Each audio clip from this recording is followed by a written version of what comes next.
Hoy veremos el estudio del efecto de refracción y reflexión de la luz por medio del simulador PET. Para entender mejor de lo que consiste este experimento, primero nos tenemos que hacer una idea de lo que es la reflexión, el cual es el cambio de dirección de los rayos de luz que sucede en un mismo medio después de incidir con un medio distinto, el cual se rige por varios principios. El incidente, el reflejado y la normal a la superficie en el punto de incidencia están en el mismo plano. También el ángulo del rayo incidente y del rayo reflejado son iguales. La refracción, por el otro lado, es el cambio de la luz que ocurre tras pasar de un medio a otro donde la luz se propaga con velocidades distintas y se rige por la ley de Snell. La reflexión y la refracción de la luz son de los fenómenos más importantes dentro de la física, ya que si, por ejemplo, la luz no se refleja en los objetos, no podríamos verlos. Por eso, en este proyecto queremos analizar el comportamiento de la luz cuando atraviesa diferentes medios. Para esto usaremos el simulador PET proyectando un haz de luz sobre diferentes medios, variando el índice de refracción del medio y variando el ángulo en el que el haz golpea dicho medio, comprobando así la ley de Snell. Esperamos que después de esto el espectador puede adquirir ciertas preguntas, como ¿cuál sería el ángulo crítico en el cual el rayo incidente produce el valor angular máximo? ¿O qué puede cambiar en las mediciones al realizar este procedimiento en laboratorio? Para entender bien la práctica hay que tener muy claro la ley de Snell y el ángulo crítico. La ley de Snell viene dada por una fórmula usada para calcular el ángulo de refracción de la luz al atravesar la superficie de separación entre dos medios de propagación con índice de refracción distinto. En este caso, la usaremos para calcular el índice de refracción de dos materiales desconocidos. Su fórmula es igual al índice de refracción 1 sobre el índice de refracción 2, lo que es igual al cociente entre el seno del ángulo 2 sobre el seno del ángulo 1, donde n sub 1 es el índice del rayo incidente, n sub 2 es el índice del rayo refractado, θ sub 1 es el ángulo del rayo índice respecto a la línea de la normal y θ sub 2 es el ángulo del rayo refractado con respecto a la normal. Ahora veremos los conceptos del ángulo crítico, también conocido como ángulo límite. Este es el ángulo mínimo de incidencia en el cual se produce la refracción interna total. El ángulo de incidencia se mide con respecto a la normal de la separación de los medios. El ángulo crítico viene dado por la siguiente ecuación, el cual es el arcoseno del cociente del índice de refracción 2 sobre el índice de refracción 1. En este caso, solo existirá un ángulo crítico cuando n sub 2 sea menor que n sub 1.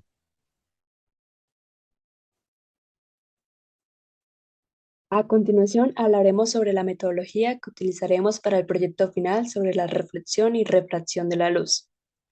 Primero que todo, vamos a abrir el simulador petcolorado.edu, buscaremos simulaciones y elegiremos el apartado de física.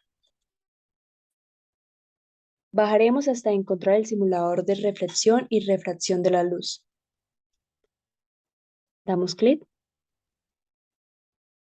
y ejecutamos. Finalmente, vamos a escoger la pestaña de más herramientas, pues es la más completa del simulador. De primera cara encontraremos una fuente o un rayo láser que podemos variar su posición de forma tal que el ángulo varíe. Este botón tiene la función de apagar y encender el rayo de tal forma. Las partes que observamos en el simulador son una primera cajita que encontramos la opción de rayo y onda, según la elección de estudio. Para este proyecto usaremos solo el rayo de la luz. Además, tenemos esta escala para elegir la longitud de onda con la cual queremos trabajar, siendo el color morado el valor mínimo de 380 nanómetros y el color rojo un máximo de 700. En la caja de herramientas encontraremos un transportador para medir los ángulos con respecto a la normal de los rayos incidente, refractado y reflejado. Lo ubicamos de tal forma y en esta opción podemos activar para observar así los ángulos de los rayos incidentes, refractados y reflejados. También encontramos un medidor de la intensidad que usaremos para determinar la intensidad en el rayo reflejado y refractado, de tal manera.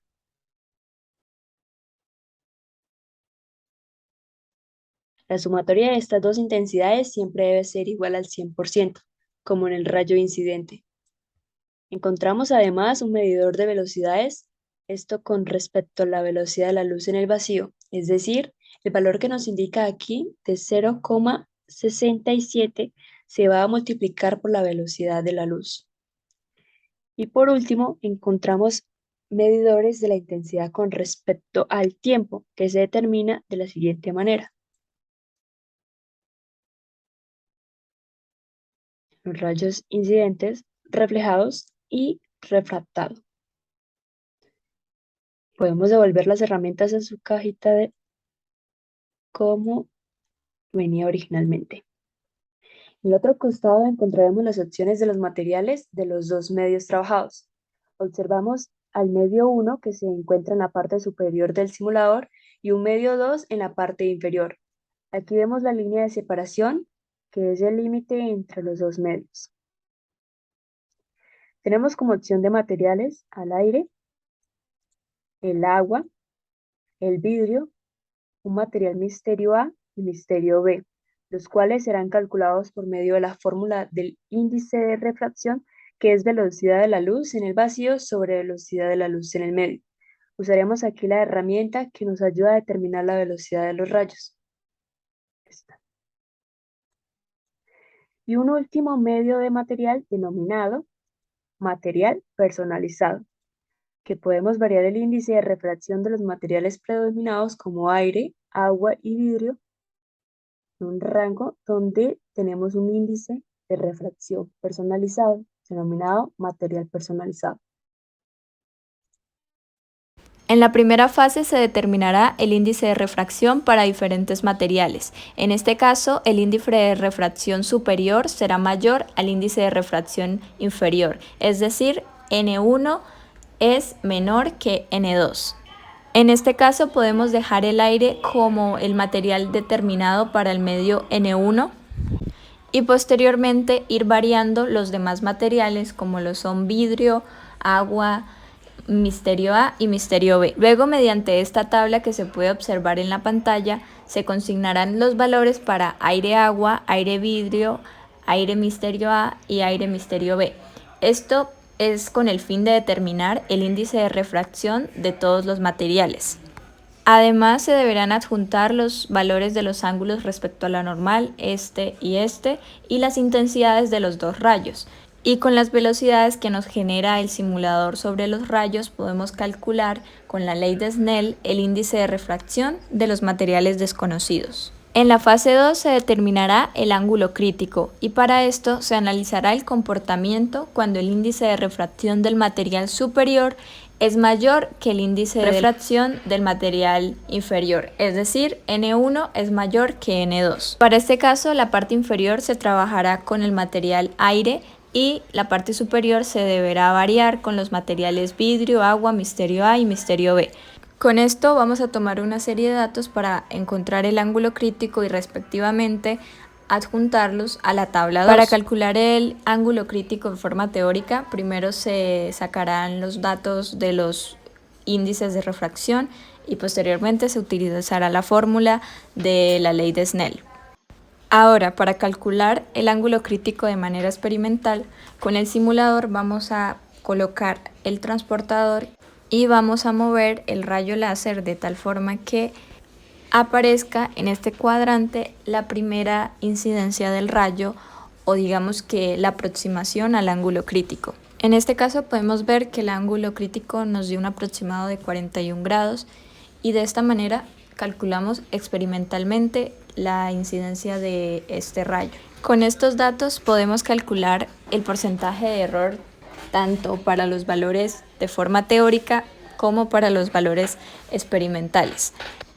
Finalmente podemos concluir que con esta práctica, usando el simulador PET, se ha descrito e implementado la ley de Snell y con esto hemos podido relacionar los índices de refracción con los senos de los ángulos tanto de incidencia como el de reflexión.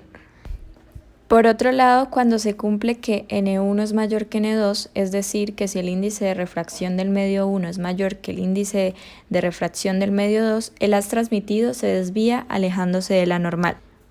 Otro factor que se pudo comprobar es que la reflexión comienza en el instante en que hay un cambio de velocidad de propagación de la onda abrupto, es decir, cuando pasa de un medio a otro. Y por último, el ángulo de incidencia siempre es igual al ángulo de reflexión.